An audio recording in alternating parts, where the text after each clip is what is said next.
अस्सलाम वालेकुम औज़ुबिल्लाहि मिनश्शैतानिर्रजीम बिस्मिल्लाहिर्रहमानिर्रहीम। तो आज हमने अपना जो MGT 602 है उसका थीम नंबर 10 करना है।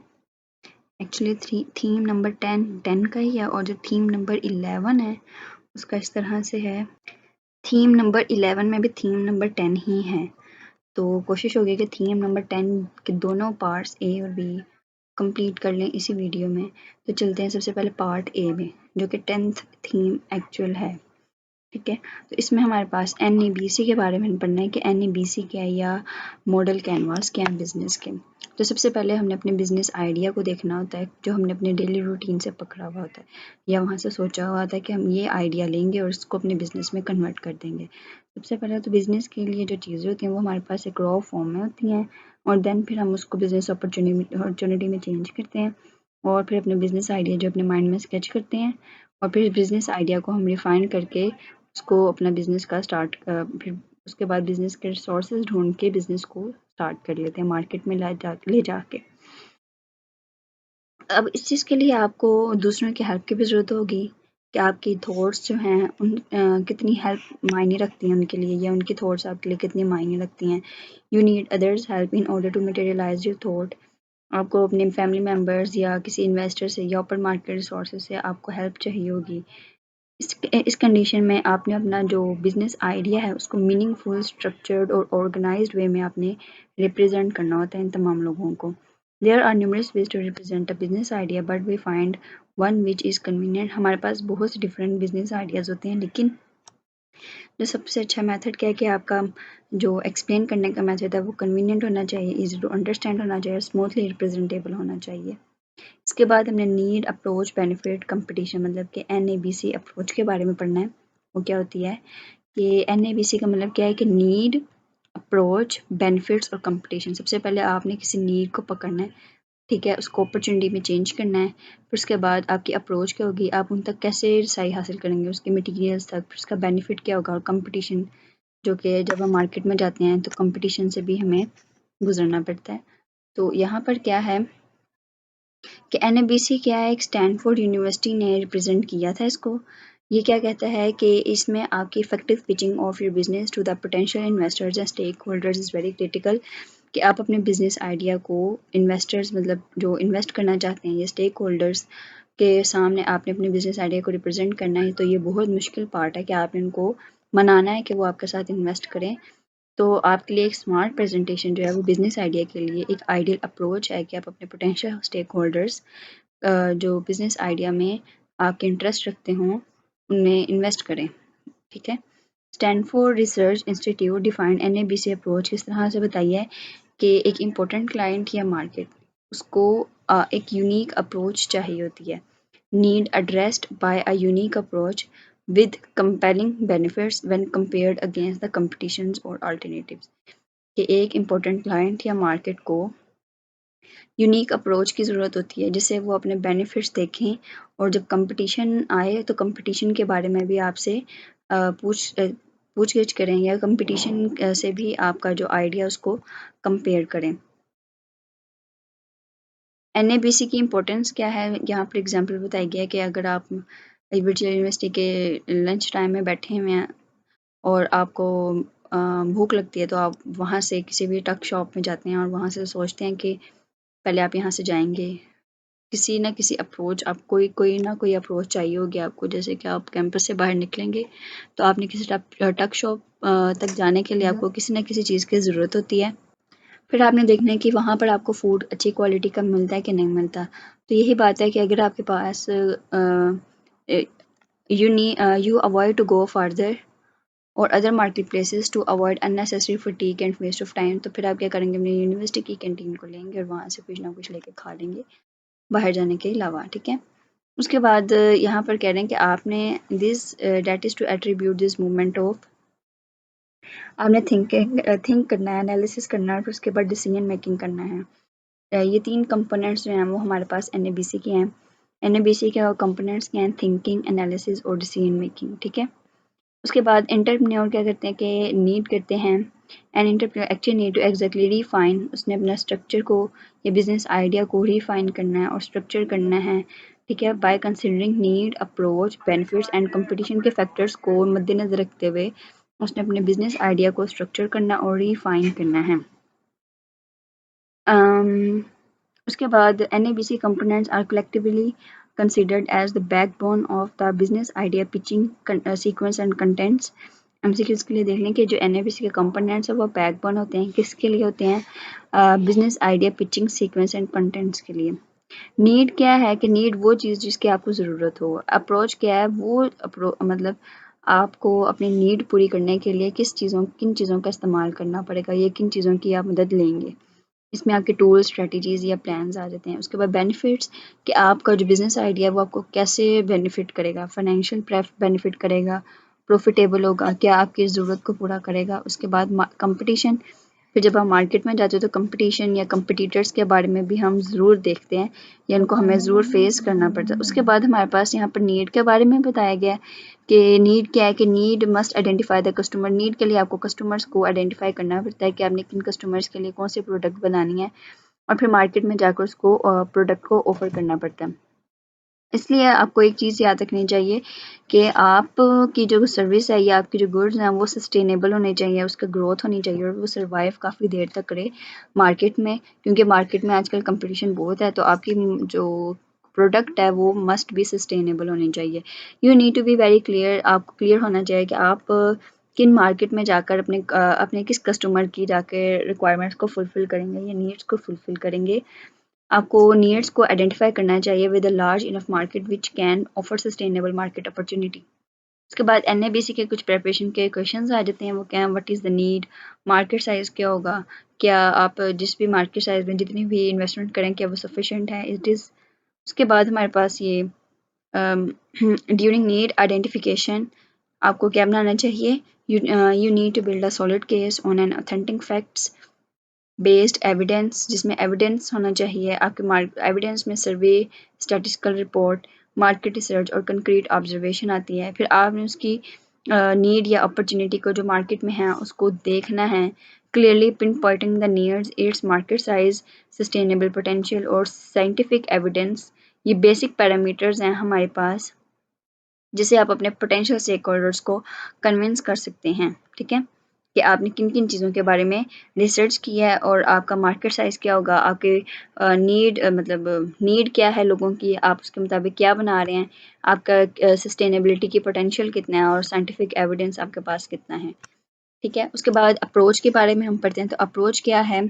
Approach discuss the tools, resources, mechanism, plan and strategy to fulfil the needs of the target customers. Approach क्या है कि फॉर एग्जांपल अगर आपको प्यास लगी है तो आप प्यास तो लगी है लेकिन अप्रोच क्या होगी कि आप जाके किसी दुकान से पानी की बोतल खरीद लें। तो यही अप्रोच होगी एक जिसको प्यास लगी है तो पानी की बोतल खरीदना, दिस इज़ कॉल्ड अप्रोच। और बेनिफिट आपको क्या होगा उसके मुताबिक कि आप अपने प्यास को बुझा देंगे। The approach through which that clear need will be fulfilled. Approach discuss the tool, resources, mechanism, plan, and strategy fulfill the needs of the target customers. It is important to keep your approach simple,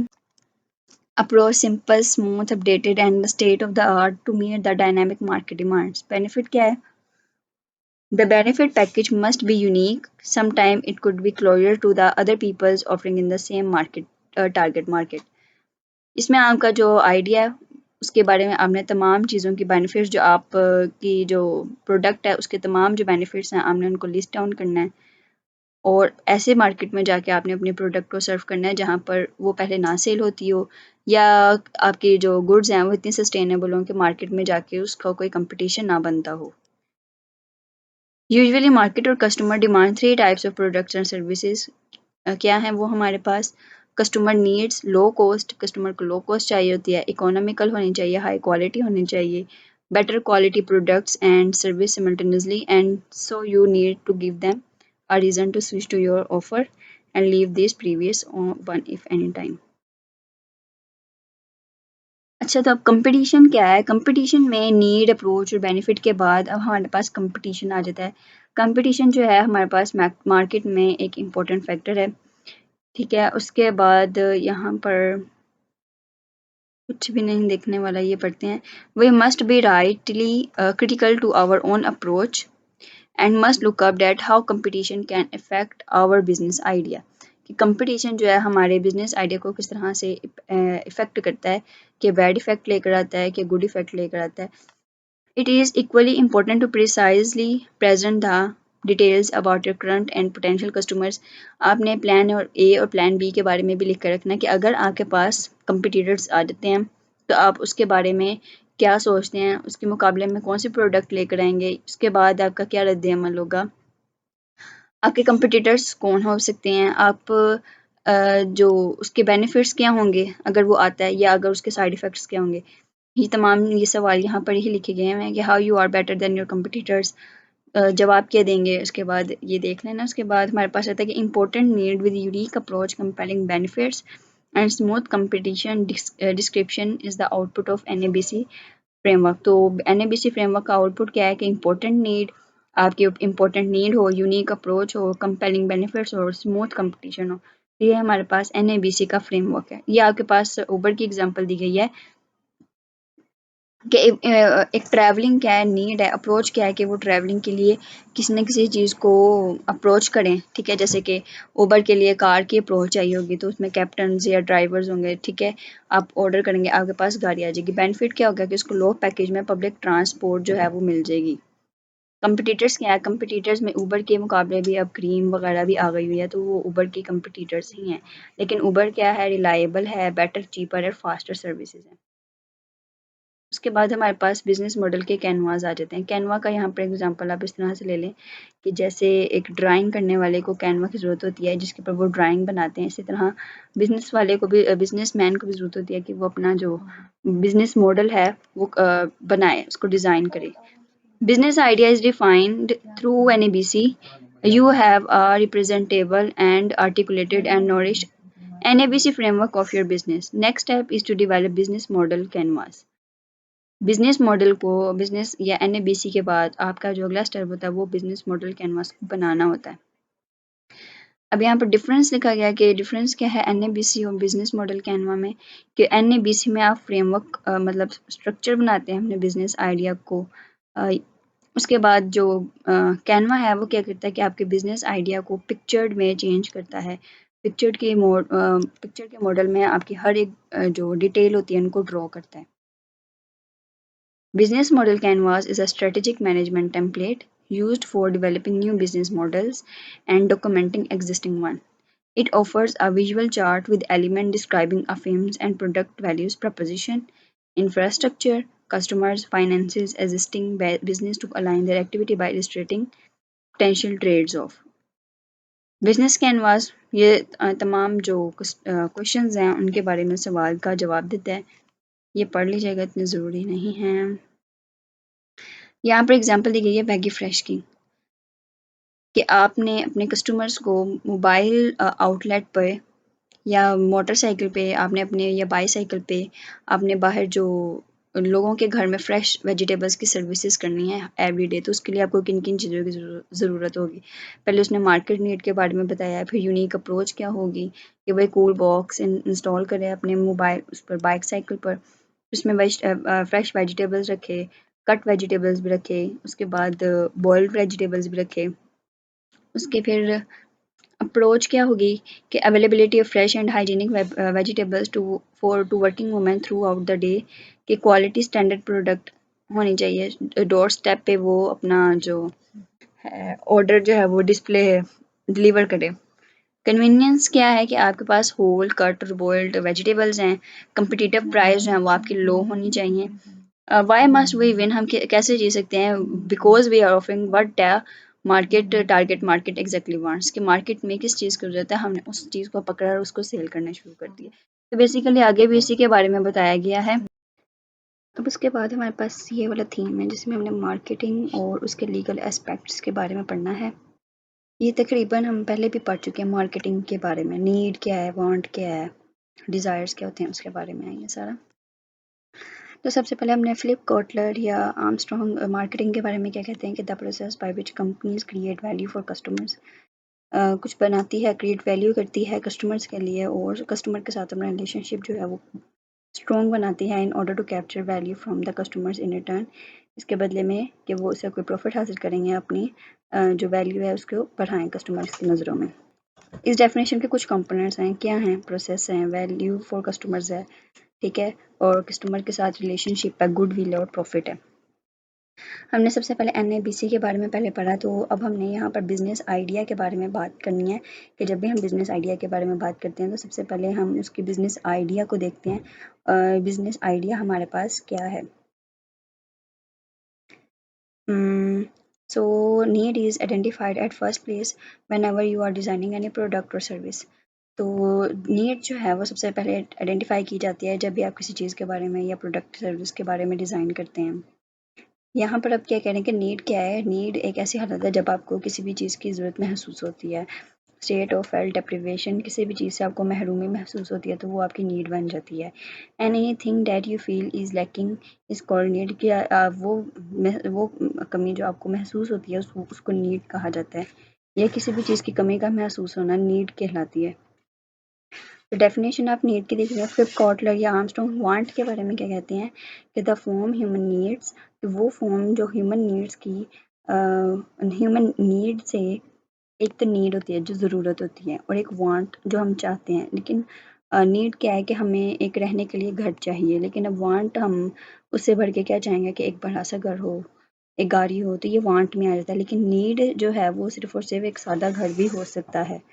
The form needs they take as they are shaped by culture and individual personality. Your need becomes your want based on the culture, weather, belief system of the area are you living in. अब उसके बाद demand क्या है? Human wants that are backed by buying power. अब demand क्या है कि जो आप जिस चीज़ की इस्तेताद रखते हैं वो चीज़ आप उसको ख़रीद लें, उस चीज़ के बारे में आप डिमांड करते हैं। How this need want and demand is fulfilled, it is filled by, कि किस तरह से नीड वांट और डिमांड फुलफिल होती है। मार्केटिंग ऑफरिंग के ज़रिए जो है वो आपकी फिल होती है need want and demand. For filling need want and demand of customers business make marketing offering. Business जो है वो अपने ऑफर्स करता है, मार्केट में ऑफर होती है आपको प्राइस, जिससे कस्टमर्स जो हैं वो ख़रीदते हैं। और कस्टमर क्यों खरीदते हैं? उसके बदले उनकी कोई नीड फुलफिल हो रही है, या वांट या डिमांड फुलफिल हो रही होती है। अब यहाँ पर हमारे पास मार्केट ऑफरिंग की एक डेफिनेशन है, वो क्या है कि सम कम्बिनेशन, हमारे पास कम्बिनेशन है प्रोडक्ट का, सर्विसेज का, इंफॉर्मेशन का या एक्सपीरियंस का, जो हम एक मार्केट में ऑफ़र करते हैं कि किसी भी कस्टमर की नीड को, किसी कस्टमर की वांट को सेटिस्फाई कर पाएँ। उसके बाद हमने यहाँ पर 4 पीज़ के बारे में भी पढ़ा था, 7 पीज़ के बारे में भी पढ़ा था कि 4 पीज़ मार्केटिंग में क्या है या 7 पीज़ मार्केटिंग में क्या है। 4 पीज़ तो पढ़े हैं, लेकिन हम अपने 3 चीज़ें जो इनमें इंक्लूड है उसके बारे में भी हमने पढ़ना है। 4 पीस क्या थे हमारे पास? प्रोडक्ट, प्राइस, प्लेस, प्रमोशन थे। कि आपकी प्रोडक्ट क्या है, आपका डिज़ाइन क्या है, उसकी क्वालिटी क्या है। प्राइस, आप अपने प्रोडक्ट को कितने प्राइस पर सेल कर रहे हो, आप अपने प्रोडक्ट को कहाँ पर सेल कर रहे हो, ये प्लेस आ जाता है। और प्रमोशन क्या है कि आप अपने जो कस्टमर्स हैं उसको किस तरह से खुश करते हैं अपने प्राइस में प्रमोशन लगा के, ठीक है। इसकी एग्जांपल ले लेते हैं, जैसे भी कोई पाकिस्तान में कोई इवेंट आता है तो लोग जो हैं वो सबसे पहले जो ब्रांड्स हैं वो प्रमोशन लगा देते हैं, जिसकी वजह से जो उनकी प्राइस में जो प्रोडक्ट्स हैं जो उनकी इंक्रीमेंट होती है, सेल्स बढ़ जाती हैं, क्योंकि वो क्या करते हैं, प्रमोशन लगा देते हैं। In case you are offering a service, there are 7 P's of service marketing are considered. अच्छा, अब 7 पीस क्या हैं? 4 पीस तो यही है ना, प्रोडक्ट, प्राइस, प्लेस, प्रमोशन। लेकिन अब अगला प्रोसेस आ जाता है, पीपल आ जाता है और फिजिकल एविडेंस आ जाता है कि उसका प्रोसेस क्या होगा, पीपल कौन से होंगे और फिजिकल एविडेंस आपकी जो प्रोडक्ट होगी उसकी फिजिकल एविडेंस क्या होगी, या आपकी प्लेस होगी वो कहाँ पर किस तरह से किस तरह के इलाके में सेल की जाएगी, या किस तरह के लोगों के लिए ठीक है। नाउ कमिंग टूवर्ड्स मार्केट, अब हम मार्केट की तरफ आते हैं। मार्केट हमारे पास क्या है? मार्केट वो है जहाँ पर एक्चुअल और पोटेंशियल बायर्स होते हैं आपकी सर्विस के खरीदने के लिए, आपके प्रोडक्ट को खरीदने के लिए। The set of all actual and potential buyers of a product और सर्विस। मार्केट बाज़ार भी हम कह सकते हैं, जहाँ पर लोग खरीदारी करने जाते हैं, तो हम एज अ बायर बन के जाते हैं। ओके, यहाँ पर कह रहे हैं कि मार्केट हमारे पास 3 किस्म की होती हैं। बिजनेस मार्केट होती है, कस्टमर मार्केट होती है, ऑनलाइन मार्केट्स होती हैं। अब बिजनेस मार्केट क्या है कि when selling to the business, जब हम बिजनेस के लेन देन के लिए जाते हैं। कस्टमर मार्केट हम जब कस्टमर एज अ कस्टमर के लिए हम सेलिंग के लिए जाते हैं, या कस्टमर्स को सेल की जाती हैं चीज़ें। ऑनलाइन मार्केट्स क्या हैं कि जब आप अपनी प्रोडक्ट को किसी डिजिटल मीडिया के थ्रू सेल करें, नॉट फिजिकल मार्केट्स में। तो आजकल ऑनलाइन मार्केट्स का भी ट्रेंड बहुत है कि आप अपने मोबाइल से अपने ऐप बनाकर या कोई पेज बनाकर अपने मार्केटिंग करते हैं, तो वो ऑनलाइन मार्केटिंग में ही आता है। मार्केटिंग स्ट्रेटजी में हमारे पास ये मार्केटिंग स्ट्रेटजी के डिज़ाइनिंग स्टेप्स हैं जो हम पढ़ते हैं कि सबसे पहले आपने आइडेंटिफाई करना है कस्टमर की नीड को, फिर आपने वैल्यू प्रोपोजिशन को देखना है, फिर आपने डिज़ाइन करना है या ब्रांड का नेम या मैसेज आपने डिज़ाइन करना है, और आपने टारगेट ऑडियंस को सिलेक्ट करना है, फिर मार्केट को देखना है, फिर आपने मार्केटिंग को सिलेक्ट करना है कि आपने ऑनलाइन मार्केटिंग करनी है कि आपने फिजिकल मार्केटिंग करनी है। उसके बाद build build your referral network, फिर आपने नेटवर्क बनाना है जिस नेटवर्क में आपने जो अपना बिज़नेस जो है वो सेटअप करना है, या आप अपने जो सर्विस या प्रोडक्ट हैं वो आप किस तरह के नेटवर्क में आप अपना जो प्रोडक्ट या सर्विस है उसको किस तरह से सेल करते हैं। Example smart marketing team. Marketing team में हमारे पास बहुत से लोग आ जाते होते हैं जो आपकी रिसर्च करते हैं और जो आपको टेक्टिक्स बताते हैं मार्केटिंग के। Become your products loyal user, be vigilant to customers feedback, relationship marketing. उसके बाद हमारे पास कस्टमर रिलेशनशिप मैनेजमेंट आता है। अब कस्टमर रिलेशनशिप मैनेजमेंट के क्या है, आपने इसमें कस्टमर के साथ जो है एक प्रॉफिटेबल एक अच्छा ताल्लुक कायम करना होता है। The overall process of building and maintaining profitable customer relationship by delivering superior customer value and satisfaction। आप अपने कस्टमर्स के साथ वेल बिहेव करें, उनको अच्छी वैल्यूज़ दें, प्राइस उनको अच्छा ऑफ़र करें, अपने कस्टमर के साथ एक अच्छा ताल्लुक कायम करें ताकि वो मज़ीद आपके कस्टमर्स जो हैं वो फ्यूचर में भी रहें। तो ये इसको हम कस्टमर रिलेशनशिप मैनेजमेंट कहते हैं, CRM। Building blocks of CRM, हमारे पास बिल्डिंग ब्लॉक CRM के क्या है कि आपने डिलीवर करना है कस्टमर वैल्यू और delight your customer. Customer value is very important while purchasing a product. Customer value बहुत ज़रूरी है जब आप किसी भी चीज़ को सेल करते हैं या परचेज करते हैं। Whatever benefit or value I attach to your product, I will be comparing it to alternate products by the competitors. If the value of or promise you are offering is better as compared to the competitors, then I will buy your product. Okay उसके बाद हमारे पास customer perceived value हमारे पास क्या है, एक customer deliver customer value, delight your customer value, building blocks हैं हमारे पास कस्टमर रिलेशनशिप मैनेजमेंट के। अब ये हमारे पास कस्टमर परसीव्ड वैल्यू, हमारे पास इसकी डेफिनेशन क्या है कि the customers evaluation of the difference between all the benefits and all the cost of a marketing offer relative to those of competing offers. कि आपने जो एक चीज़ सेल की है उस पर आपकी कितनी कॉस्ट आ रही है और आपने कितने की सेल की है, मतलब आपको कितना बेनिफिट आ रहा है, तो ये कस्टमर परसीव्ड वैल्यू होती है। The customers evaluation of the difference between all the benefits, उसको कितने बेनिफिट्स मिल रहे हैं। कस्टमर के लिहाज से देखेंगे तो देखेंगे कस्टमर को जो खरीदी हुई चीज़ है उसे उसको कितने बेनिफिट उसको कितने फ़ायदे हो रहे हैं और उसकी कितनी कॉस्ट लगी है। Delighting customer relates to satisfying the customer, हम अपने कस्टमर को किस तरह से डिलाइट कर सकते हैं। Customer will be delighted if you exceed his और her expectation, and how will you do it. You can do it by exceeding his or her expectations through customer experience, customization, personalized communication, feedback mechanism, relationship marketing, and build joint communities. तो ये आप इस तरह से customer को delight कर सकते हैं। ओके उसके बाद हमारे पास यहाँ पर आ रहा है कि framework is available to select the kind of customers that you are interested to maintain relationship with. Philip Kotler ने उस फ्रेमवर्क बताया है कस्टमर की सेटिस्फेक्शन क्लासिफिकेशन के लिए, और उसके दो बेसिस हैं, मतलब कि customer classification on two basis. पहला है कि पोटेंशियल प्रॉफिटेबिलिटी और दूसरा है प्रोजेक्टेड लॉयलिटी। तो ये फ्रेमवर्क के आपने टू बेसिस याद रखने हैं कि पहला है पोटेंशियल प्रॉफिटेबिलिटी और है दूसरा है प्रोजेक्टेड लॉयलिटी। अब कस्टमर के क्लासिफिकेशंस हमारे पास नीचे आ रही हैं। कस्टमर्स किस तरह के होते हैं, एक स्ट्रेंजर्स, बटरफ्लाईज, ट्रू फ्रेंड्स और बार्नकल्स। स्ट्रेंजर्स कौन से होते हैं, वो मतलब कि ऐसे कस्टमर्स जो लोग मतलब कि आपसे एक बार चीज़ ख़रीद लें लेकिन दोबारा फ्यूचर में कोई चीज़ ख़रीदने के दोबारा कोई फ्यूचर में चीज़ ना ख़रीदें आपसे, तो ये स्ट्रेंजर्स होते हैं।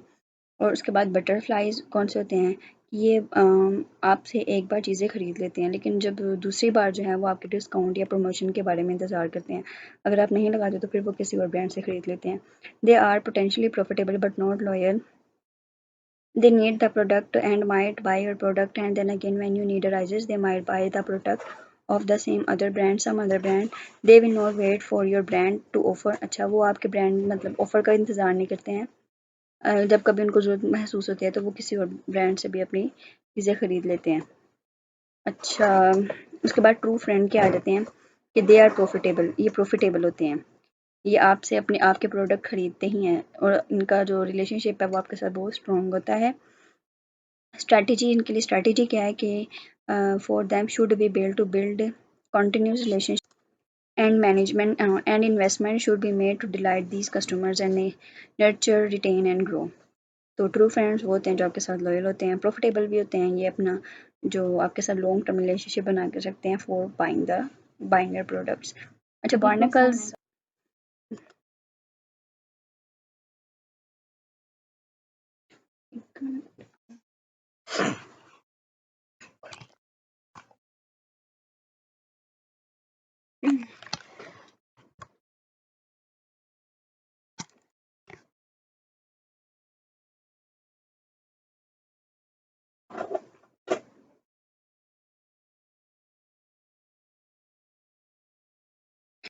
जैसे कि ये देख रहे हैं, ये हमारे पास गुरिल्ला मार्केटिंग भी है कि एक सड़क है, मैकडॉनल्ड्स का लोगो है और उसके ऊपर किसके ऊपर बना हुआ है, ये सड़क के ऊपर बना हुआ है।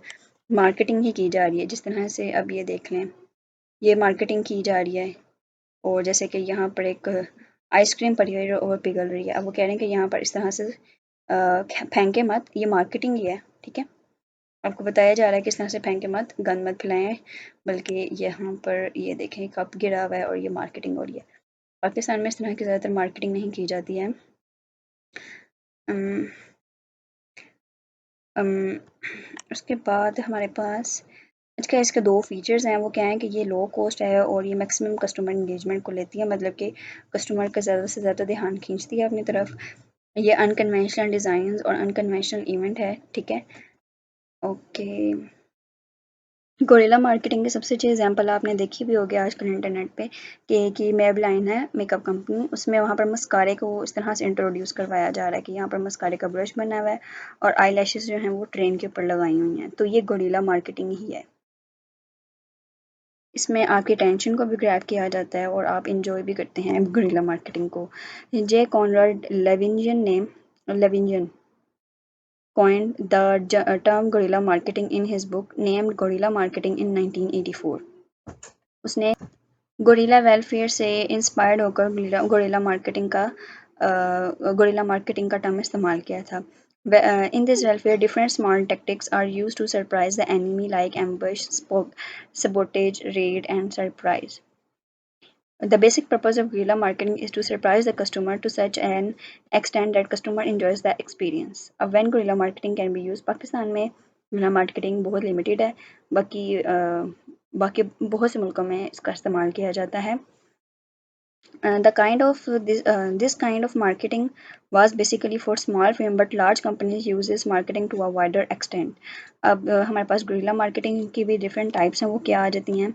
Outdoor guerrilla marketing, indoor guerrilla marketing, event ambush, guerrilla marketing, experiential guerrilla marketing। इनके names आपने याद रखने हैं। Targeting your customer is a critical part of your of marketing function।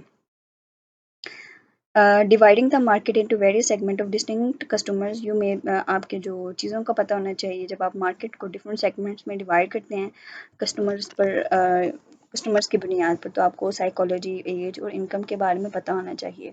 Next step is targeting the market. Targeting क्या है कि target करना अपने अपने ऑडियंस को। Targeting means once you have divided the market into various segments, अब आपने choose करने हैं अपने सेगमेंट्स मतलब प्रोडक्ट को कि आपने किस इलाके में कौन सी प्राइस पे कौन से प्रोडक्ट को सेल करना है। In short targeting it dash segments या segment that you are going to serve. अब शॉर्ट टारगेटिंग क्या है कि आपने उस सेगमेंट को देखना है जहाँ पर आप अपनी गुड्स या सर्विसेज को बेचना चाह रहे हैं। Before targeting the segment we have to valuate segments. हमने टारगेटिंग द सेगमेंट से पहले हमें अपने सेगमेंट्स को देखना होता है, सेगमेंट्स को डिवाइड करना होता है, उनको पहचानना होता है। हमारे पास दो ऑप्शंस हैं एवेल्यूएशन की। अब वो दो ऑप्शंस एवेल्यूएशन की क्या हैं कि Philip Kotler has two yardstick for evaluation. First being, पहला क्या है कि सेगमेंट्स अट्रैक्टिवनेस और दूसरा क्या है famous objective and resources. Segments attractiveness में हमारे पास क्या आता है, for evaluating the segments attractiveness divide the market into segments. कि आपने सबसे पहले मार्केट को सेगमेंट्स में डिवाइड करना है, जैसे कि एज या साइकोलॉजी लोगों की वहाँ पर क्या है, साइज़ क्या है, वहाँ पर प्रॉफिट कितना आपको मिल सकता है, और इकोनॉमी वहाँ पर किस तरह की अवेलेबल है। इस तरह से आपको पता चल जाएगा कि आपका जो सेगमेंट है किस तरह के मतलब आप किस तरह के इलाके में या किस तरह के एरिया में अपनी प्रोडक्ट को कितने प्राइस में बेच सकते हैं और आपकी कितनी सेल्स हो सकती हैं, आप ये भी अंदाज़ा लगा सकते हैं। What the objectives of your firm are, कि आपका जो आपने देखना है कि आपके जो प्रॉफिट आपको आना है उसके ऑब्जेक्टिव्स क्या हैं, आपके रिसोर्सेज क्या होंगे बिजनेस के, और डिटरमाइन करना है कि डैट विल क्या ये तमाम चीज़ें आपके बिजनेस को जो फिट बिजनेस में बिजनेस के प्रॉफिटेबल होने के लिए काफ़ी हैं, and fit to fulfil the needs of the segment you are selecting, और जो आपने सेगमेंट सेलेक्ट किया है क्या उनकी नीड्स को पूरा करने के लिए काफ़ी हैं। How to target the market, there are the multiple strategies, हमारे पास मल्टीपल स्ट्रैटेजीज हैं। अच्छा, तो यहाँ पर बहुत अच्छे से एक्सप्लेन किया कि मार्केट टारगेटिंग क्या है, कि the process of evaluating each market segment attractiveness and selecting one और मोर सेगमेंट्स टू एंटर। कि सबसे पहले आपने मार्केट सेगमेंट्स को देखना है कि कौन सा मार्केट सेगमेंट ठीक है, और फिर उसमें से किसी एक मार्केट सेगमेंट में आपने एंटर कर लेना है अपने प्रोडक्ट को सेल करने के लिए। अब मार्केट सेगमेंटेशन में क्या होना चाहिए कि नंबर ऑफ़ कस्टमर्स को के बारे में पता होना चाहिए, जस्ट कंपटीशन हो सेगमेंटेशन में, और जो डिमांड इन लॉन्ग रन, जो आप अपना जो फिल्म लेके जा रहे हैं या आपके जो गोल्स हैं, जो प्रोडक्ट हैं, उनकी डिमांड कितनी देर तक रहती है सेगमेंटेशन में। आगे अगला देखते हैं, अगले में हमारे पास क्या मार्केटिंग के स्ट्रेटजीज़ के बारे में ही बताया जा रहा है कि मार्केट सेगमेंट क्या है, कि सबसे पहले आपने मार्केट को डिफरेंट स्मॉलर सेगमेंट्स में डिवाइड कर देना है विद डिस्टिंक्ट नीड्स, जहाँ पर लोगों की ज़रूरतों को देखना है कि वो किस तरह की चीज़ों को पसंद करते हैं, उनका बिहेवियर क्या है। That might require separate marketing strategies और मिक्सेस। उसके बाद हमारे पास मार्केटिंग सेगमेंटेशन को 4 हिस्सों में डिवाइड किया गया। ये हमने पहले भी पढ़े हैं, जियोग्राफिक, डेमोग्राफिक, बिहेवियरल और साइकोग्राफिक। अब आगे हमारे पास टारगेट मार्केटिंग के बारे में क्या कहा गया कि चूजिंग द राइट कस्टमर। आप अपने राइट कस्टमर्स को अपनी वैल्यूज़ या अपनी जो प्रोडक्ट है उसको सर्व करने के लिए राइट कस्टमर्स को चूज़ करें कि कौन से लोग इसका सही से इस्तेमाल कर पाते हैं। Choosing the right customer to serve while identifying needs और वांट्स ऑफ योर कस्टमर्स। अब यहाँ पर मार्केट टारगेटिंग में हमने इवेल्युएट किस तरह से करना है सेगमेंटेशन को। सबसे पहले आपने सेगमेंट के अट्रैक्टिवनेस को देखना है, आपने फेम्स की ऑब्जेक्टिव और रिसोर्सेज को देखना है, ये हम पढ़ चुके हैं। उसके बाद हमारे पास इवेल्युएटिंग द मार्केटिंग में देखने के सेगमेंट की अट्रैक्टिवनेस में क्या आता है, आपका जो साइज़ और ग्रोथ क्या है, प्रॉफिटेबिलिटी कितनी है, स्केल ऑफ इकोनॉमीज़ कितनी है, कंपटीशंस कितने हैं। अगर आप अपने हैंड आउट्स को पढ़ें वेल एंड गुड, लेकिन जो आपकी ये जो पीपीटी स्लाइड्स हैं ये बहुत अच्छी हैं, बहुत अच्छे से इनमें एक्सप्लेन किया गया, आप इनको भी लाजमी देखें। मार्केटिंग रिसर्च या इंटेलिजेंस में क्या है कि मार्केटिंग में अम, जो सबसे ज़्यादा जो ज़रूरी है ना मार्केटिंग में रिसर्च करना है। इस marketing research and marketing intelligence information and knowledge बहुत ही ज़रूरी है आपके लिए कि आपने किस मार्केट में जाके अपने प्रोडक्ट को सेल करना है। For information market research is critical. Marketing research is systematic design, collection, analysis and reporting of data and findings relevant to specific marketing situations faced by a company. तो market research में हमारे पास सबसे पहले information knowledge के बारे में हमने पढ़ना है कि मार्केट को सबसे पहले आपने डिज़ाइन करना है, एनालिसिस करना है, कलेक्ट करना है डाटा को, फिर आपने मार्केटिंग की सिचुएशन को देखना है और फिर कहीं जाकर आपने उसको सेगमेंटेशन को सिलेक्ट करना है। तो क्या सिचुएशंस हैं जो हमें किन किन इन्फॉर्मेशन की ज़रूरत होती है, बिजनेस अपॉर्चुनिटी को देखना है कि मार्केट में किस चीज़ की ग्रोथ हो रही है, कंपटीशन को देखना है।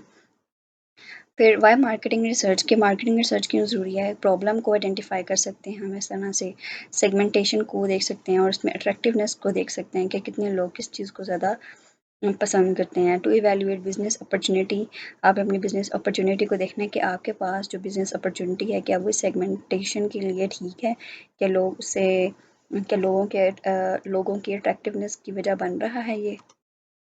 वाई मार्केटिंग रिसर्च, अच्छा, market survey for customers preferences, product preference test, sales forecasting. क्या सबसे पहले आपने मार्केट रिसर्च करनी है, फिर उसके बाद प्रोडक्ट का प्रेफरेंस टेस्ट करना है, प्रोडक्ट का टेस्ट करने के प्रोडक्ट जो है वो ठीक है या नहीं है, फिर उसके बाद आपने सेल्स का हिसाब किताब लगाना है, उसके बाद इंटीग्रेटेड मार्केटिंग, फिर आपने मार्केटिंग की स्ट्रेटजीज़ को देखना है, फिर कंपटीशन को इवेल्युएट करने के किस प्रोडक्ट पे कितना कंपटीशन मार्केट में है, फिर प्रोडक्ट या मार्केट की एक्सपेंशन के बारे में देखना है, प्राइस चेंज देखना है आपने। मार्केटिंग रिसर्च प्रोसेस में हमारे पास सबसे पहले आपने देखना है कि आपकी जो प्रॉब्लम या अपॉर्चुनिटी है उसको किस तरह से डिफ़ाइन किया जाता है, अपने ऑब्जेक्टिव्स को मार्केट रिसर्च में देखना है, फिर अपने रिसर्च प्लान बनाना है, डाटा के सोर्सेज को फाइंड करना है, फिर सैम्पलिंग मेथड या डाटा कलेक्शन करना है, फिर डाटा कलेक्ट जो आपने किया तो उसको एनालाइज करना है, फिर आपके पास जो रिसोर्सेज हैं या नहीं हैं उनको फाइंड करना है, डिसीजंस लेने हैं आपने। Marketing intelligence, preliminary external data collection and analyzed by a business about markets that it anticipate participating in with the intention of using it within making decisions. Marketing intelligence में क्या है कि आपने अपना डाटा कलेक्ट किया, फिर उसको analyse किया और फिर आपने देखना है कि जो पार्टिसिपेट्स आपके एंटिसिपेट्स हैं मार्केटिंग में, आपकी उनकी इंटेंशंस क्या हैं डिसीजंस के बारे में। तो फिर मार्केटिंग इंटेलिजेंस भी यही है कि आपके पास जितना भी डाटा है आपने उसको एक ही जगह कलेक्ट कर लेना है। ज़्यादातर ये बड़ी जो बिग फेम्स होती हैं, बिग इंडस्ट्रीज़ होती हैं, वो मार्केटिंग इंटेलिजेंस पे बहुत ज़्यादा काम करती हैं। अब क्या है कि आपके जो प्रोसीजर्स या सोर्सेज होते हैं आप उनको एक ही जगह पर इकट्ठे कर देते हैं, फिर जो हमारे पास जो कंपनी होती हैं उनके डायरेक्टर, मैनेजर, सीईओ उन पर डिफरेंट स्ट्रेटजीज लगा के देखती हैं कि क्या हमारी इस तरह से प्राइस बढ़ाने से हमारी कितनी सेल्स पर कितना इफेक्ट पड़ता है, हमें कितना फ़ायदा होता है और कितने हमारे पास कस्टमर्स आते हैं या कितने कस्टमर्स लॉस होते हैं। तो यही हमारे पास मार्केटिंग इंटेलिजेंस है कि preliminary external data collected and analysed by a business about markets that it anticipate participating in with the intention of using it in making decisions। इसमें भी यही बात कही गई थी।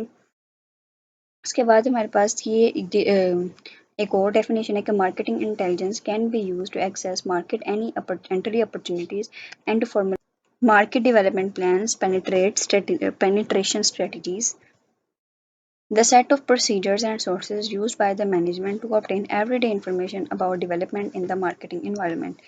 ये different definitions हैं हमारे पास marketing system की, marketing intelligence system की।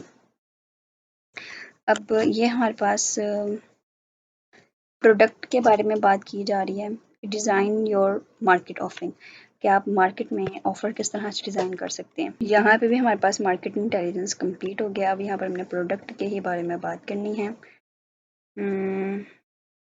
प्रोडक्ट प्रोडक्ट हमारे पास क्या है, वो चीज़ जो हम अपनी मार्केट में ऑफ़र करते हैं for attention, acquisition and use और consumption that might satisfy a need और वांट। तो ये आपके पास प्रोडक्ट की डेफिनेशन है। सर्विस क्या है? Service is anything or benefit that one party can offer to other that is essentially intangible and does not result in any ownership of anything. There are certain levels of product and services which include core benefit, actual product or augmented product। ठीक है। Actually जब आप product offer करते हैं ना तो आप उससे चाहते हैं कि आपको कोई ना कोई प्रॉफिट हो, लेकिन जब आप सर्विस किसी को ऑफर करते हैं तो आप उसमें से किसी भी चीज़ की ओनरशिप के बारे में नहीं जानते हैं। ठीक है, बस आप ऑफर कर देते हैं सर्विस, लेकिन उसमें आपको ना उसमें से किसी चीज़ की नीड और वांट कंप्लीट हो रही होती है, लेकिन प्रोडक्ट्स नीड और वांट जो है वो कंप्लीट हो जाती होती है। फटाफट से कंप्लीट करते हैं, वो टाइम हो गया है। प्रोडक्ट क्या है? प्रोडक्ट वो चीज़ है जो हम मार्केट में ऑफ़र करते हैं अटेंशन के लिए, एक्विजिशन के लिए। हमने पढ़ लिया है, सर्विस भी पढ़ लिया है। उसके बाद हमारे पास प्रोडक्ट और सर्विसेज के बारे में बात की जा रही है। प्रोडक्ट और सर्विसेज हमारे पास क्या हैं? इसमें हमारे पास कोर बेनिफिट, एक्चुअल प्रोडक्ट और ऑगमेंटेड प्रोडक्ट आ जाती है। अब एक्चुअल प्रोडक्ट और ऑगमेंटेड प्रोडक्ट हमारे पास क्या होती हैं? कोर लेवल पर जब हम प्रोडक्ट और सर्विसेज के बारे में बात करते हैं तो हम उसमें ब्रांड नेम या लेवल ऑफ इक्वालिटी, क्वालिटी और पैकेजिंग के बारे में हम देखते होते हैं। जबकि ऑगमेंटेड लेवल में हम देखते होते हैं कि हम अपने प्रोडक्ट को किस तरह से डिलीवर करेंगे डोर स्टेप पे, क्या क्रेडिट फैसिलिटी ऑन है या हमारे पास कैश ऑन डिलीवरी इंस्टॉलेशन क्या है। ठीक है, उसके बाद हमारे पास ये तमाम चीज़ें देखने के बाद हमारे पास हमने प्रोडक्ट की प्राइस को फाइनल करना होता है, और प्रोडक्ट की प्राइस ही हमारे प्रोडक्ट की सेल्स पर बहुत इफेक्ट करती है। उसके बाद हमारे पास यहाँ पर आ गया प्रोडक्ट और सर्विस की क्लासिफिकेशन क्या है। यहाँ पर उसको दो हिस्सों में डिवाइड किया गया, दो कैटेगरीज हैं, कंज्यूमर की प्रोडक्ट और एक इंडस्ट्रियल प्रोडक्ट है। अब कंज्यूमर की प्रोडक्ट क्या है? जो एट होम आप यूज़ कर सकते हैं और ऑफर टू एंड कंज्यूमर्स को दी जाती है, जैसे कि कैंडी, खाने वाली कैंडी। तो अ, आपको दी जा रही है, ये कंज्यूमर प्रोडक्ट है जो एंड कंज्यूमर या एंड कस्टमर तक पहुंचाई जा रही है, जो उसको यूज़ करेगा। ठीक है, शॉपिंग स्पेशलिटी प्रोडक्ट्स, जबकि इंडस्ट्रियल प्रोडक्ट्स होती हैं जो एट इंडस्ट्रियल लेवल्स पर सेल की जाती हैं। रॉ मटेरियल्स इसके सबसे अच्छी एग्जांपल है।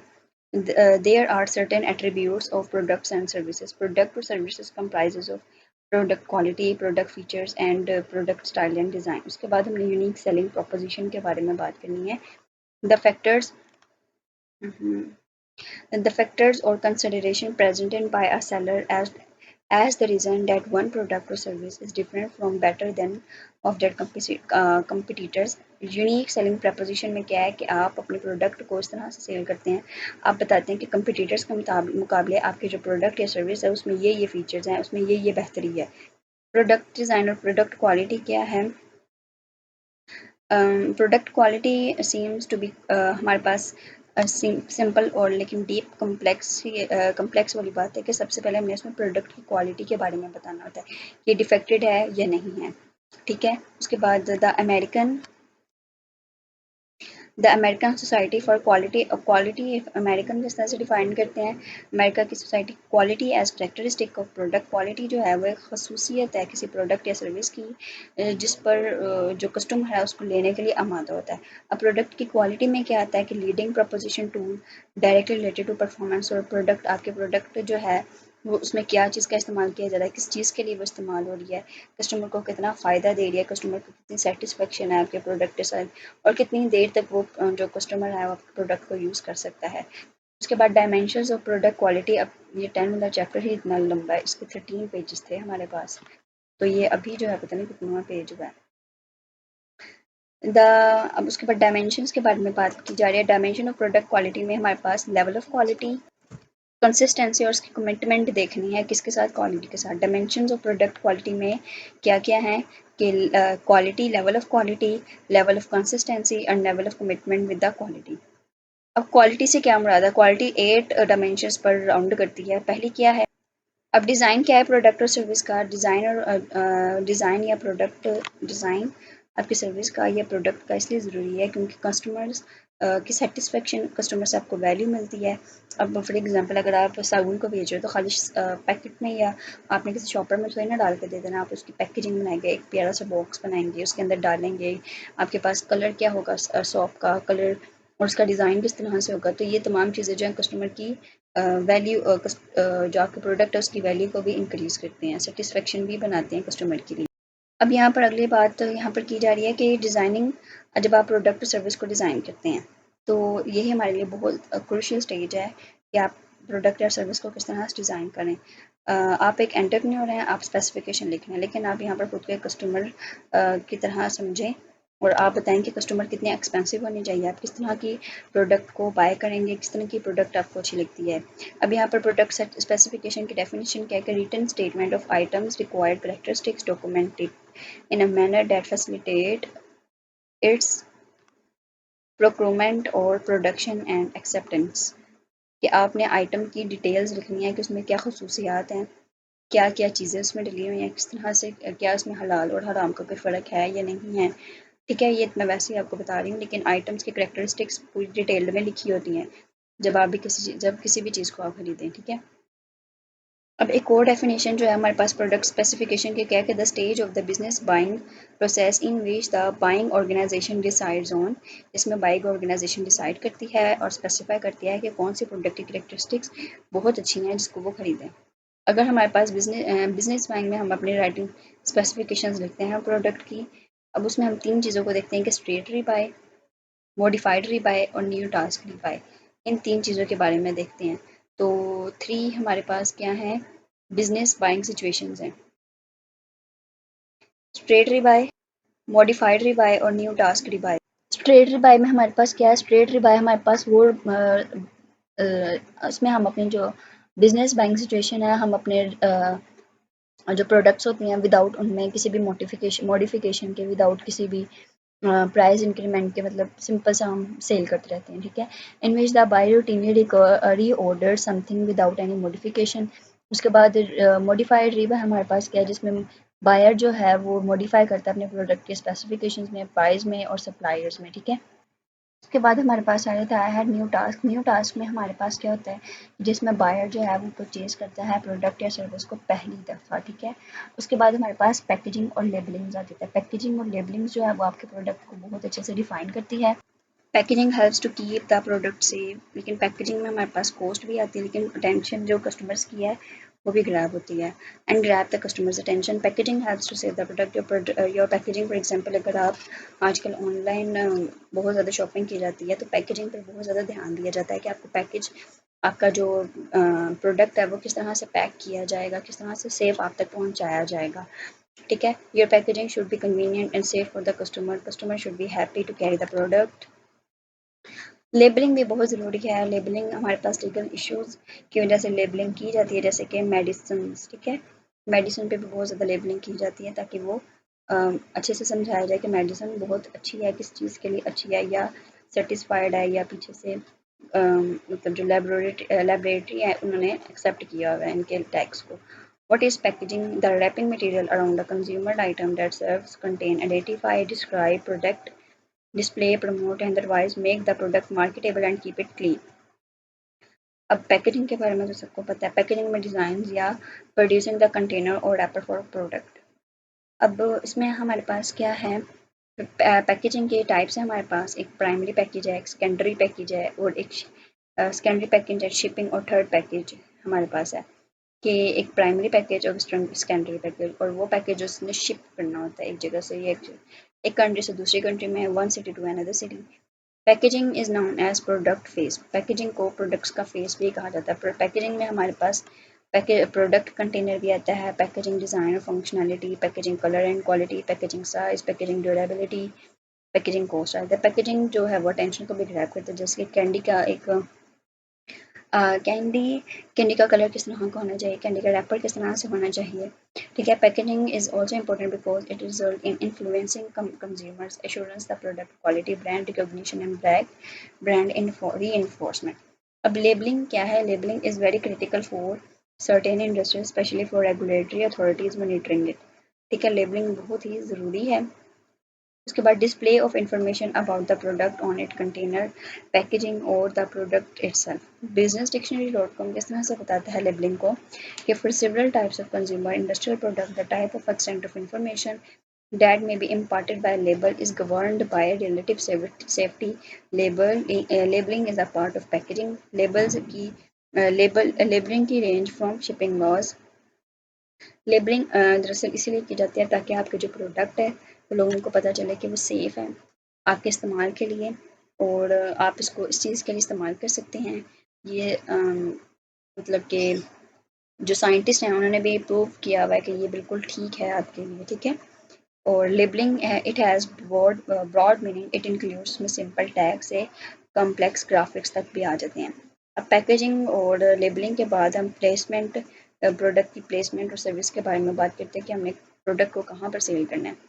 प्लेसमेंट एक ऐसी जगह है जहाँ पर आपके कस्टमर्स जो हैं वो आपकी प्रोडक्ट तक आसानी से पहुँच सकते हैं, चाहे वो आप अपने प्रोडक्ट को ऑनलाइन सेल कर रहे हैं, चाहे तो आप फिजिकली उसको सेल कर रहे हैं। शॉप बना के।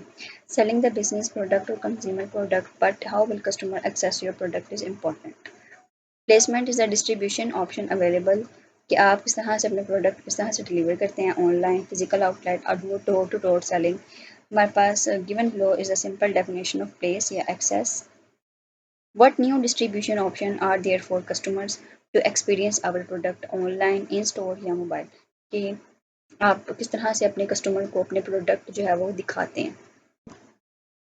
प्लेसमेंट में हमने क्या पढ़ना है, placement includes all the matter related to supply chain management, geographical locations, distribution channels and display of the product, कि आप अपने प्रोडक्ट को कहाँ पर सेल करेंगे, क्या मैनेजमेंट, क्या चेन होगी, मतलब किधर आप सेल करेंगे, किस तरह से सेल करेंगे, कोई शॉप बनाएंगे या कहीं जो बड़े शॉपिंग मॉल्स होते हैं उनमें अपनी प्रोडक्ट को डिस्प्ले करेंगे, ठीक है। For placement it matters a lot in which market are you dealing. उसके बाद हमारे पास आ जाता है कि हमारे पास प्लेसमेंट के बाद प्राइस आ जाता है। तो प्राइस बहुत इंपॉर्टेंट है आपकी प्रोडक्ट के सेल के लिए। हम you are designing the product and वो आप अपने प्रोडक्ट बना रहे हैं या आप अपने प्रोडक्ट बना लिया या आप अपने बिजनेस को एक्सपेंड करना जा रहे हैं, तो आप उस प्रोडक्ट की प्राइस क्या रखेंगे, क्या वो जो प्राइस होगी आपको मज़ीद प्रॉफिट देगी फ्यूचर में, कि आपके प्रोडक्ट की जो प्राइस है वो कंपटीटर्स के मुकाबले कितनी है। Price is really sensitive area whether you are planning to start the business, you are designing the product or already doing the business which you want to expand. Price is the only P that is the source of revenue while remaining P's involve cost, incur cost. अब price क्या है, the amount of money, कि वो money वो amount या वो चीज़ या वो रकम जो आप अपनी जो प्रोडक्ट है उसको सेल करें उसके बाद आप अपने जो मनी चीज़ को हासिल करें वो प्राइस है, जो पैसे हासिल करें वो प्राइस है। The amount of money which is required and given in payment for buying something including product service, जो भी कोई भी प्रोडक्ट सर्विस सेल करें उसके बदले जो आपको मिलता है वो दिस इज कॉल्ड मनी, जो मिलती है वो प्राइस होती है। बिजनेस डिक्शनरी डॉट कॉम किस तरह से डिफाइन करा प्राइस को, a value that will purchase a finite quality weight और other measure of a good और सर्विस। बस थोड़ा सा ही रह गया, फटाफट से कंप्लीट करते हैं। ऊपर से आप कहते हैं लेक्चर छोटा हो, थोड़े से कंसेप्ट क्लियर हो, तो थोड़ी सी तो देर लग ही जाती है ना। Consumer psychology and pricings are link to each other as price may be the first factor. आप प्राइस कॉन्शियस कंज्यूमर क्या करते हैं, सबसे पहले प्राइस को देखते हैं फिर परचेजिंग का डिसीजन करते हैं। इस तरह प्राइस की इंफॉर्मेशन, प्राइस की जो पिछले लास्ट प्राइस क्या थी, मार्केट का सर्वे क्या है, मतलब कम्युनिकेशन किस तरह से आप करें, फॉर्मल है, इनफॉर्मल है, ऑनलाइन सोर्सेज क्या क्या हैं, कंपटीटर्स के प्राइस क्या हैं। तो कंज्यूमर्स जो हैं वो इन तमाम चीज़ों को देखते होते हैं आपके प्राइस या प्रोडक्ट खरीदने से पहले। Different objectives on which pricing is based like survival, maximum current profit आपको क्या है, market maximum market share rating क्या है, प्रोडक्ट की प्राइस क्या है, क्वालिटी क्या है। Price strategies on usually depend upon what product और सर्विस, आप कौन सी प्रोडक्ट या सर्विस दे रहे हैं कस्टमर को, ठीक है। उसके बाद wise selecting the price strategy, आपके बिजनेस जो जब आप प्राइस को सिलेक्ट कर रहे होते हैं ये चीज़ आपके बिजनेस के लाइफ साइकिल पर भी बहुत ज़्यादा डिपेंड करता है। प्राइस स्ट्रैटेजीज में हमारे पास product price strategy, pricing strategies, psychological pricing, product line pricing strategies आ जाती हैं। अब न्यू प्रोडक्ट प्राइसिंग स्ट्रैटेजी क्या है, जिसमें आप अपने प्रोडक्ट जो है वो न्यू प्रोडक्ट जो है मार्केट में लेके जाते हैं और फिर आपने देखना होता है कि मार्केट में जो इस प्रोडक्ट की प्राइस है क्या वो ठीक है, क्या वो ज़्यादा नहीं है। अनदर और दूसरी ऑप्शन हमारे पास मार्केट पेनेट्रेशन प्राइसिंग है। अब प्राइस स्ट्रेटजीज में क्या है कि जब आप अपने न्यू प्रोडक्ट जो है वो लॉन्च कर रहे होते हैं, कि आप उसको बल्क क्वांटिटी में सेल करेंगे या आप उसको डायरेक्ट एक एक करके सेल करेंगे, उसके मुकाबले जो कंपटीटर्स हैं उनका क्या रिएक्शन है आपकी प्राइस प्रोडक्ट के लॉन्च पे और उसकी प्राइस पर, ठीक है। साइकोलॉजिकल प्राइसिंग, इसमें हमने कंज्यूमर की साइकिल को देखना होता है कि कंज्यूमर्स या कस्टमर्स जो हैं वो कितने प्राइस में आपके जो प्रोडक्ट है ख़रीद रहे हैं, कि वो बंडल ऑफ प्राइस, क्या वो बंडल्स में ख़रीद रहे हैं, क्या वो सिंगल में से ख़रीद रहे हैं। उसके बाद प्रोडक्ट लाइन स्ट्रेटजीज में क्या है कि आप अपने ग्रोथ स्टेज में हैं, मतलब कि आपका एक ब्रांड है, आपने उस ब्रांड में मुख्तलिफ चीज़ों को इंट्रोड्यूस करवाना है, मुख्तलिफ अपनी नई चीज़ों को लेके आना है, ठीक है। इसका मतलब क्या है कि आप अपनी जो प्रोडक्ट लाइन है वो इंक्रीज़ कर रहे हैं, ब्रांड में मज़ीद अपने प्रोडक्ट्स को ऐड कर रहे हैं, ठीक है। उसके बाद कैप्टिव प्राइसिंग हमारे पास क्या है, captive pricing is for product that, जो कि मेन प्रोडक्ट है, और मेन प्रोडक्ट के बाद जैसे कि आपकी एक मेन प्रोडक्ट यहाँ पर शेवर की एग्जांपल दी गई है। अब शेवर में प्लेयर्स होती हैं, जबकि शेवर की प्रोडक्ट प्राइस जो होगी वो मेन, शेवर एक मेन प्रोडक्ट है, अब उसकी प्राइस लो होगी, जबकि रिप्लेसेबल ब्लेड्स जो हैं वो उसकी महंगी होंगी। अब प्रीमियम प्राइसिंग यहाँ पर क्या है कि premium pricing which is pricing different model at different pricing depending on their, अब डिफरेंट प्राइस, एक प्रोडक्ट की डिफरेंट प्राइस है, क्यों है, क्योंकि उसकी क्वालिटी डिफरेंट है, उसके फीचर्स अलग हैं, ठीक है।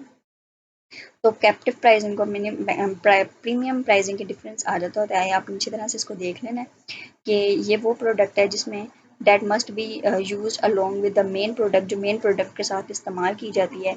मेन प्रोडक्ट जो है वो प्रोडक्ट लाइन में लो कॉस्ट में होती है, जबकि जो हमारे पास उससे रिलेटेड जो प्रोडक्ट लाइन में होती है वो हायर प्राइस में होती है। प्राइस जो है वो is affected that brings revenue. Price change और प्राइस वार्स के बारे में आगे हमने पढ़ना है कि प्राइस चेंज और प्राइस वार क्या है। अगर आप अपने प्रोडक्ट लाते हैं और बाद में कंपटीटर्स ने मतलब प्रोडक्ट की प्राइस जब आपने चेंज करनी है, तो सबसे पहले आपने देखना है कि कंपटीटर्स का उस पर क्या रिस्पॉन्स होता है। प्राइस चेंज जो है वो कॉस्ट ऑफ इन्फ्लेशन में भी चेंज ला सकता है, डिमांड्स में भी चेंज ला सकता है, प्राइस कंपटीशन में भी ला सकता है, आपके प्रोडक्ट की नेचर में भी ला सकता है, प्रोडक्ट की लाइफ और प्रोडक्ट कैंपेन में भी चेंजेस ला सकते हैं। जब अपने प्राइस चेंज करते हैं तो दो चीज़ें, मतलब कस्टमर्स और कंपटीटर्स का क्या रिएक्शन होता है। रिएक्शन बाय कस्टमर्स, क्या वो खुश हैं आपके प्राइस बढ़ाने से, क्या वो प्राइस इंक्रीज़ करने से खुश हैं कि प्राइस डिक्रीज़ करने से खुश हैं। अब कंपटीटर्स जो है वो क्या रिएक्ट करते हैं कि जब आप अपने प्राइस को चेंज कर रहे हैं, क्या वो भी अपने प्राइस को बढ़ा रहे हैं, क्या वो अपने प्राइस की बल्कि अपनी क्वालिटी को बढ़ा रहे हैं, या या आपके उनकी जो प्रोडक्ट है वो उससे भी लो कर रहे हैं। अब प्राइस वॉर जो है ये हमारे मार्केट में प्राइस वॉर चलती रहती है। हमने देखना है कि प्राइस वॉर क्या है, कि आप उस प्राइस चेंजिंग के दौरान बिटवीन कंपटीटर्स एंड यू, कि आप उसमें सरवाइव कर पाते हैं कि नहीं। Is a very critical moment, entrepreneur should be able to survive the war. कि प्राइस वॉर क्या है, जिसमें आप कंपटीटिव जो हैं या अपने रेवलरीज कंपनीज को देखना है कि वो आपके प्रोडक्ट पर जो प्राइस है उस पर क्या रिएक्ट करते हैं, उसके बाद वो क्या स्ट्रेटजीज लेकर आते हैं, उसके बाद आप क्या स्ट्रेटजीज लेकर आते हैं, ठीक है। तो यहाँ पर इसकी डेफिनेशन लिखी हुई है, क्या product war is a competitive exchange among rivals company who lower the price point on their product in a strategic attempt to undercut one another, capture greater market. इसमें मार्केट का शेयर भी आपका बहुत effect करता है। Price वार आपको revenue में भी इंक्रीज या डिक्रीज करने का बहुत इफेक्ट करता है। बिजनेस डिक्शनरी डॉट कॉम क्या कह रही है कि market situation in which two powerful competitor try to suppress each other market share by progressively reducing pricing until one of them retreats at least temporarily। उसके बाद communication mix के बारे में हमने पढ़ना है। कम्युनिकेशन मिक्स क्या है कि because if you are launching a product in market, तो आपको कम्युनिकेट करना पड़ेगा कस्टमर्स के साथ कि आपकी प्रोडक्ट कैसी है। तो ये इसके लिए आपको कम्युनिकेशन की स्ट्रेटजीज या मार्केटिंग कम्युनिकेशन के बारे में पढ़ना पड़ता है। मार्केटिंग कम्युनिकेशन मिक्स क्या है, इसमें हमारे पास blend of promotion tools that company use to persuasively communicate customer value, build customer relationship. Marketing communication में हमारे पास एडवर्टाइजिंग आ जाती है, sales promotion, personal selling, public relation, direct marketing और डिजिटल मार्केटिंग आ जाता है। इसमें हमने एडवर्टाइजिंग देखनी है, इसमें हम अपने जो आइडियाज़ होते हैं, गुड्स होते हैं, उन प्रोडक्ट के बारे में एडवर्टाइज़ करते हैं कि प्रोडक्ट किस तरह से है, और ये पेड फॉर्म में होता है। अब सेल्स में हमारे पास क्या है कि इसमें हम बताते होते हैं कि एक के साथ दूसरा फ्री है, ये एक के साथ एक फ्री है। अब पर्सनल सेलिंग में क्या होता है, पर्सनल सेलिंग और डायरेक्ट सेलिंग एक दूसरे से मिलते जुलते ही हैं। इसमें आप पर्सन टू पर्सन जाके पम्फलेट्स बनाते हैं, उन लोगों को बताते हैं कि ये हमारी सेल्स हो रही है। लेकिन डायरेक्ट मार्केटिंग में भी इसी तरह से होता है कि आप डायरेक्ट कस्टमर के पास जाते हैं, जैसे बाजार में आपने किसी जाते हुए कस्टमर को पकड़ लिया और बता दिया कि ये क्वांटिटीज़ हैं, ये आपको हम चीज़ें देंगे, ठीक है। लेकिन पब्लिक रिलेशंस में क्या होता है कि पब्लिक आप लोगों के साथ अच्छा रिलेशनशिप बनाना है, बताना है कि ये चीज़ हलाल है, ये चीज़ हराम है, या आपने जो कूड़ा है वो कूड़ेदान में फेंकना है, यहाँ कूड़ा जो कूड़ा क्रिकेट जो है उसका पॉइंट यहाँ है, आपने वहाँ पर फेंकना है, ठीक है। उसके बाद यहाँ पर हमारे पास आ रहा है, जब हम तमाम टूल्स को यूज़ करते हैं कस्टमर के साथ कम्युनिकेट करने के लिए, तो हम उसको इंटीग्रेटेड मार्केटिंग कम्युनिकेशन भी कहते हैं। जब हम अगर इसके बारे में पूछा जाएगा तो आपने तमाम टूल्स को लिख देना कि ये टूल्स जो हैं ये हमारे पास इंटीग्रेटेड मार्केटिंग कम्युनिकेशन है, ठीक है। उसके बाद हमारे पास इंटीग्रेटेड मार्केटिंग की हमारे पास एक और यहाँ पर डेफिनेशन है, sensibly integrated and coordinating the company's multiple communication channel to communicate a clear reliable convincing persuasive message about the product और सर्विस, ठीक है, जिसमें आप अपने प्रोडक्ट के बारे में कंप्लीट इंफॉर्मेशन दे कम्युनिकेट कर पाएँ अपने उसके साथ कस्टमर्स के साथ क्लियरली। इसमें हम different social SMS marketing blogs मुख्तलिफ चीज़ों का इस्तेमाल करते हैं, बैनर्स लगाते हैं, ठीक है। इंटीग्रेटेड मार्केटिंग में डिफरेंट स्ट्रेटजीज होती हैं। उसके बाद हमारे पास आ जाते हैं मार्केटिंग में ब्रांड बहुत ज़रूरी चीज़ है। ब्रांड से ही हमारे बिजनेस की आइडेंटिटी होती है। Pakistani entrepreneurs are lacking the brand development skills. अब आप एक चीज़ को इंट्रोड्यूस करवा देते हैं विदाउट ब्रांड, तो लोगों को क्या पता होगा ये किसकी ब्रांड किसकी चीज़ है। और नेक्स्ट टाइम अगर वो फाइंड करना भी चाहें आपके प्रोडक्ट तो वो कैसे फाइंड कर पाएंगे कि जबकि कोई ब्रांड नेम ही नहीं होगा। जब आपका ब्रांड नेम होगा लोगों को पता होगा कि उन्होंने यहाँ से ख़रीदी थी, वो दोबारा उसका नेम याद रखेंगे और नेम इंटरनेट पर सर्च करेंगे and then they can access your product. Brand is an identifying symbol, mark, logo, name, word or sentence that company use to distinguish their product from others. अब ये legal protection होती है कि आपका जो brand है वो कोई और यूज़ ना कर पाए या आपका ब्रांड नेम की कॉपी ना बनाए, तो उसको हम ट्रेड मार्क कहते हैं, ठीक है। Legal protection given to the name is called trade mark. कि आपने ब्रांड नेम को लीगल प्रोटेक्शन देनी है वो ट्रेड मार्क कहलाती है। Brand identity is the visible element of brand such as colour, identity, logo, ठीक है। ब्रांड आइडेंटिटी का नेम क्या है, डेफिनेशन क्या है कि ये एक विजिबल एलिमेंट है, जैसे कि ब्रांड का नेम लोगो हो गया, जैसे कि वी यू का ब्रांड क्या है, सॉरी ब्रांड क्या है, लोगो क्या है कि वी यू और ब्लू कलर में है, ठीक है। वी यू लिखा हुआ नीचे वर्चुअल यूनिवर्सिटी लिखा हुआ है, तो ये ब्रांड आइडेंटिटी है, ठीक है। ओके उसके बाद हमारे पास brand development is a very complex. Brand development में क्या है कि आप अपने ब्रांड को डेवलप करते हैं, ब्रांड में चीज़ों को न्यू चीज़ें एंटर करते हैं या ब्रांड के नेम को चेंज कर देते हैं या आप अपना ब्रांड न्यू लेकर आते हैं, फर्स्ट प्रोडक्ट पर ही अपना ब्रांड जो है वो बनाते हैं। Brand development strategies but these are critical for those business that are planning to expand. हमारे पास दो थिंग्स हैं इस ब्रांड स्ट्रेटजीज में, ब्रांड डेवलपमेंट में, वो क्या हैं। You are dealing with existing, क्या आप एग्जिस्टिंग और न्यू प्रोडक्ट के साथ डील करें या आप एग्जिस्टिंग ब्रांड या न्यू ब्रांड नेम के साथ एग्जिस्ट कर रहे हैं। अब यहाँ पर ना लाइन एक्सटेंशन, मल्टी ब्रांड और ब्रांड एक्सटेंशन न्यू ब्रांड्स को हम यहाँ पर इस तरह से समझते हैं। स्लाइड में बहुत अच्छे से समझाया गया। यहाँ पर ये पैकेजिंग के बारे में है, ये रहा कि अगर आप ये ब्रांड नेम है, अगर आपका ब्रांड नेम एग्जिस्ट कर रहा है और प्रोडक्ट भी एग्जिस्ट कर रही है तो ब्रांड लाइन एक्सटेंशन है। कि ब्रांड नेम में प्रोडक्ट एग्जिस्ट कर रही है उसके बाद आप न्यू प्रोडक्ट्स भी लेकर आते हैं तो वो ब्रांड लाइन एक्सटेंशन है। ब्रांड में आप अपने एक्सटेंशन कर रहे हैं प्रोडक्ट्स की। अगर आपके पास ब्रांड का नेम एग्जिस्टिंग है लेकिन अगर आप न्यू प्रोडक्ट को ऐड कर रहे हैं तो वो ब्रांड एक्सटेंशन है, ठीक है। ब्रांड एग्जिस्ट है और न्यू प्रोडक्ट को ऐड करें तो ब्रांड एक्सटेंशन है। ब्रांड भी एग्जिस्ट है, प्रोडक्ट भी एग्जिस्ट है तो वो प्रोडक्ट लाइन एक्सटेंशन है। उसके बाद अगर ब्रांड आपका न्यू है लेकिन प्रोडक्ट आपकी एग्जिस्ट है तो वो मल्टी ब्रांड है, ठीक है। मतलब कि फॉर एग्जांपल अगर आप डिफरेंट वेबसाइट्स के एग्जांपल ले लें तो जैसे कि बैगगैलरी.com या दराज.com। अब दराज में क्या है कि वो सिर्फ और सिर्फ एक ऐप का नाम है लेकिन उसमें डिफरेंट टाइप्स की कैटेगरीज के प्रोडक्ट्स हैं, लेकिन वो प्रोडक्ट्स जो हैं वो ऑलरेडी बनी हुई हैं, एग्जिस्ट हैं।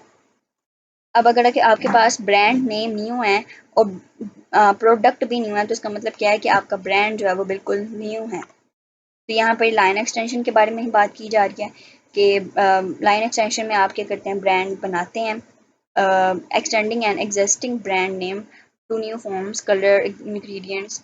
अब बार बार आप अपने प्रोडक्ट का नाम, ब्रांड का नाम चेंज करते हैं तो वो आपके ब्रांड पर भी बहुत ज़्यादा, आपके सेल्स पर बहुत ज़्यादा इफेक्ट पड़ता है क्योंकि कस्टमर्स को आप कंफ्यूज कर देते हैं, ठीक है। तो उम्मीद है आपको ये सारा समझ आ गया होगा। 10A 10B मतलब कि 10 और 11 थीम जो है वो हमारा कंप्लीट हो गया है, ठीक है। ये रहा। उम्मीद है वैसे तो मैंने यहाँ पर सारे खोल के रखे हुए थे टॉपिक्स कि ताकि मैं आपको समझाऊँ, लेकिन ये खोले बगैर ही बहुत ज़्यादा टाइम हो गया। तो उम्मीद है अगर आपको अच्छे से समझ आ गया है तो काइंडली लाइक कर दें और चैनल को सब्सक्राइब करते हैं। इंशाल्लाह मिलते हैं अपने नेक्स्ट थीम में। अल्लाह हाफिज़।